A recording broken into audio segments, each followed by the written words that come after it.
Okay, so the air gets crisp, the daylight starts fading way earlier, and maybe you feel this almost biological drag. Yeah, that feeling where you suddenly start craving, like, all the carbs. Exactly. And changing out of sweatpants feels like a monumental task. The couch isn't just appealing, it's necessary. hmm We all tend to call that the winter blues, don't we? Just sort of a seasonal funk. Right. But look, for millions of people, this shift isn't just a casual thing, it's clinical, it's debilitating, and it arrives right on schedule. And that's what we're digging into today, Seasonal Affective Disorder, or SAD. Yeah.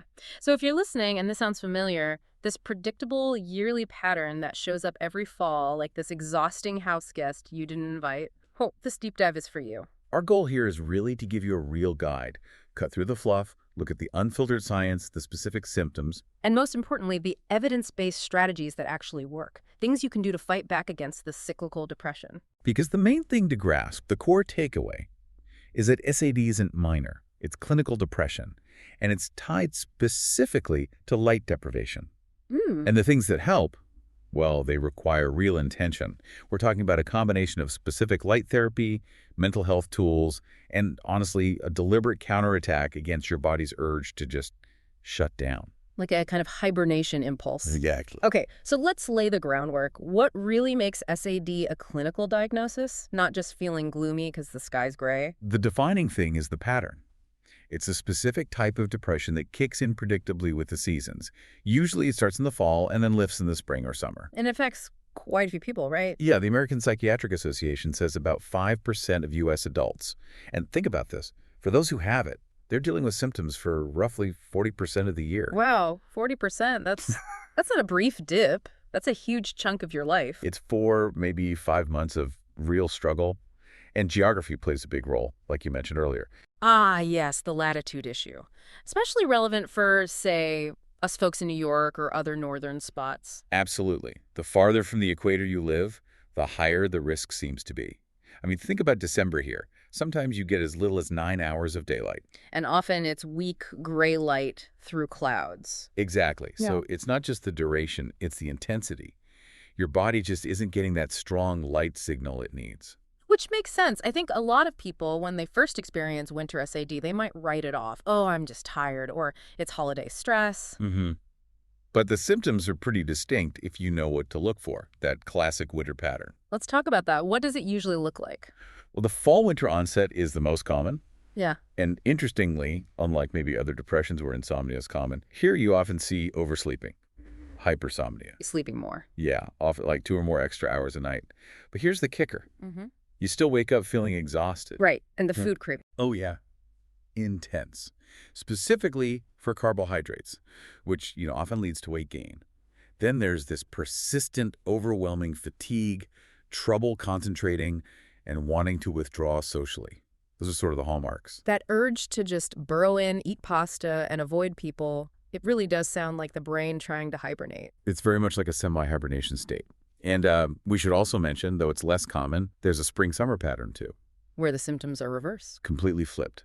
Trouble sleeping, insomnia this time, poor appetite, weight loss, feeling agitated or irritable.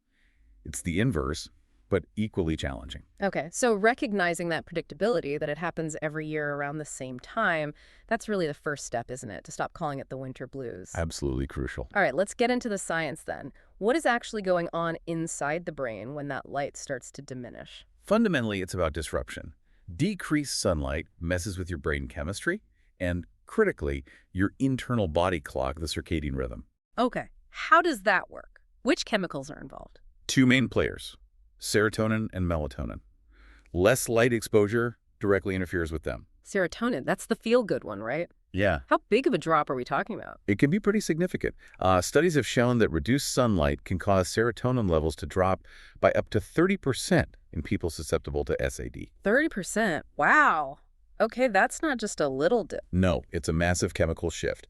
It really underpins that feeling of depression, that lack of motivation and pleasure. That makes sense why you'd feel like you've hit a wall no matter how much you sleep. So where does melatonin fit in? Melatonin regulates sleep. When the seasons change, the balance of melatonin production gets thrown off. Your body might make too much or make it at the wrong times. Ah, so that encourages that semi-hibernation feeling? Precisely. Your body's getting these signals, less light, shorter days, and it's interpreting them as, okay, time to conserve energy, crave calories, stay put. It's almost like an echo of what our ancestors needed to do to survive winter scarcity. It's a fascinating biological response, but totally at odds with modern life, right? Right. Work, school, social It demands. creates a huge disconnect. Yeah. Are some people more prone to this than others? Yes, there are definite risk factors. Women are diagnosed with SAD about 4 times more often than men. 4 times. That's striking. It is. Also, living farther from the equator, as we said. Having a family history of depression or bipolar disorder is another risk factor. And interestingly, having low levels of vitamin D. Okay. And since this is clinical depression, we need to be clear about the risks if it goes untreated. Yeah, untreated SAD isn't something to ignore. It can lead to serious complications. Severe social withdrawal, major problems at work or school. Substance abuse. That too, unfortunately. Yeah. And tragically, an increased risk of suicidal thoughts or behavior. So understanding it's a real medical issue needing action is key. Okay, that's heavy stuff. But the good news, and there is good news, is that there are effective treatments. Real, evidence-based tools that go way beyond just try to cheer up. Let's start with the big one, light therapy. What's the deal there? Light therapy, or phototherapy, is often the first line of treatment, and it can be remarkably effective. We're talking 50 to 80% of people find relief. 50 to 80%, that's huge. It is. And this is but you have to use the right equipment correctly. Okay, what does that mean? Not just any lamp. Definitely not. You need a specific light box designed for SAD. It should provide 10,000 lux of intensity, and it must be UV filtered. 10,000 lux, that sounds like a lot. It's much brighter than typical indoor lighting. Sitting by a window usually won't cut it, especially on cloudy days. You need that specific dose of light to actually affect your brain chemistry. And how do you use it? Just sit in front of it? Pretty much. But the positioning and timing are critical. The light needs to hit your eyes indirectly. You don't stare right into it for about 20 to 30 minutes each morning. Okay, each morning. But you emphasized timing earlier. Why is morning so important? Why not, say, lunchtime? That comes back to the circadian rhythm. The goal is to mimic the natural sunrise. Doing it early, specifically before 8 a.m., helps reset your body's master clock in the brain. The suprachiasmatic nucleus. That's the one. It tells your brain, okay, the day has started, and signals it to stop producing melatonin from the night, using it later, say at 10 a.m. or noon. Yeah. You might just be shifting your internal clock later, not actually resetting it properly, which can just perpetuate the sleepiness and grogginess. Consistency every single morning before 8 a.m. is absolutely key. That's a fantastic point. It's not just light, it's timed light to reset the clock. Brilliant. Okay, beyond light boxes, what else is in the clinical toolbox? Meds, therapy. Yes. For moderate to severe SAD, medication can be really important. Standard antidepressants like SSRIs can help manage symptoms. But it's also worth noting that one specific medication, bupropion XL, Yeah. is actually FDA approved specifically for preventing SAD episodes.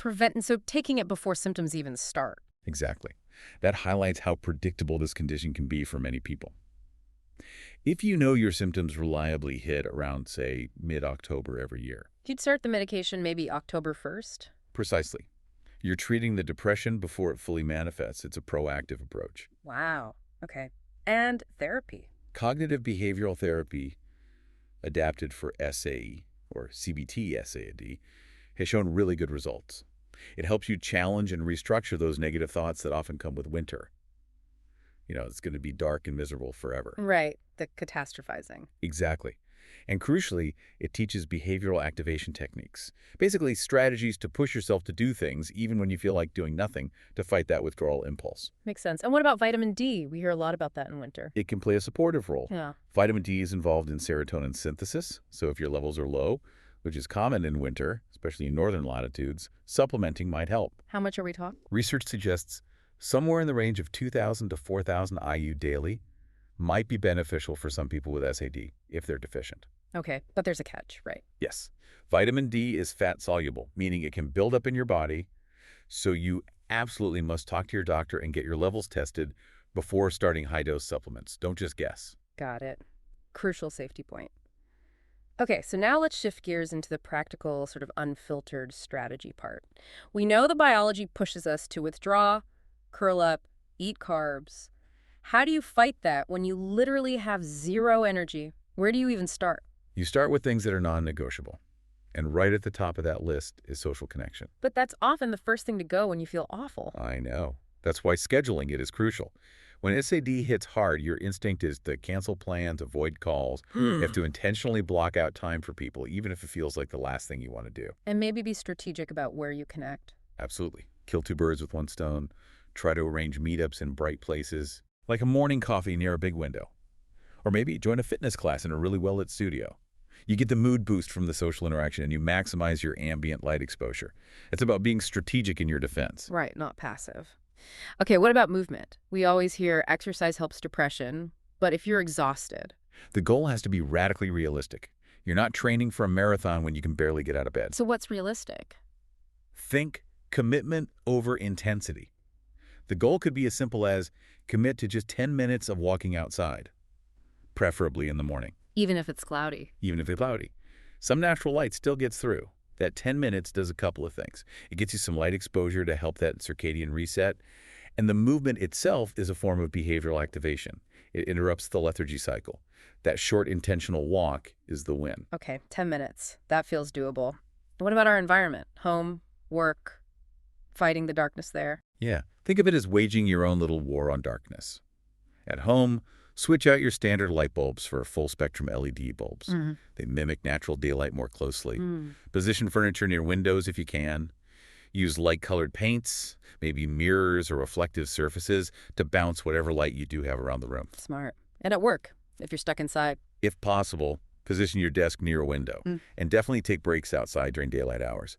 Even a 5 or 10-minute walk around the block at lunchtime can be like an effective little commute, giving you a crucial dose to daylight. Okay, so weaving all this together, light therapy, meds maybe, therapy, social connection, movement, environment. It sounds like the most powerful strategy is getting ahead of it. Prevention. Absolutely. That's the key to really minimizing or even stopping SAD in its tracks. Since the pattern is often so predictable, when it usually hits you, you create your personalized defense plan before that date. Start the preventative stuff, the light therapy, maybe vitamin D after checking with your doctor, establishing that morning walk routine 2 to 3 weeks before your usual symptom onset. Don't wait until you're already feeling awful. Exactly. Don't wait for the fatigue and cravings to pull you under. Get your defenses up first. That really brings it all together. SAD is this serious biological response to light deprivation. It's not a character flaw. And tackling it needs this consistent, multi-pronged, attack chemistry, behavior environment. The goal isn't just slogging through winter, right? It's preventing this cycle from hijacking your life every year. Precisely. And you take a step back, SAD tells us something really profound about how powerful our environment, specifically light, is for our brains. How so? Well, we mentioned earlier that some people with bipolar disorder experience predictable mood shifts with the seasons depression in fall, winter, maybe hypomania or mania in spring, summer. Yeah, that seasonal flipping is incredible. It really is. And what does that tell you? It shows the fundamental, often invisible control that environmental cues like light have over our deepest mental states. Light isn't just for seeing. It's regulating us. It's a primary governor of mood, sleep, energy. It's a biological necessity that maybe we don't pay enough attention to in our modern lives when we think about mental well-being. That's a powerful thought to end on. So the message is, be proactive. Track your patterns. If this sounds like you, if you recognize these persistent, predictable signs year after year, Please take this seriously. Talk to a healthcare provider. taking that intentional early action is your best defense against letting the winter blues become something much more debilitating.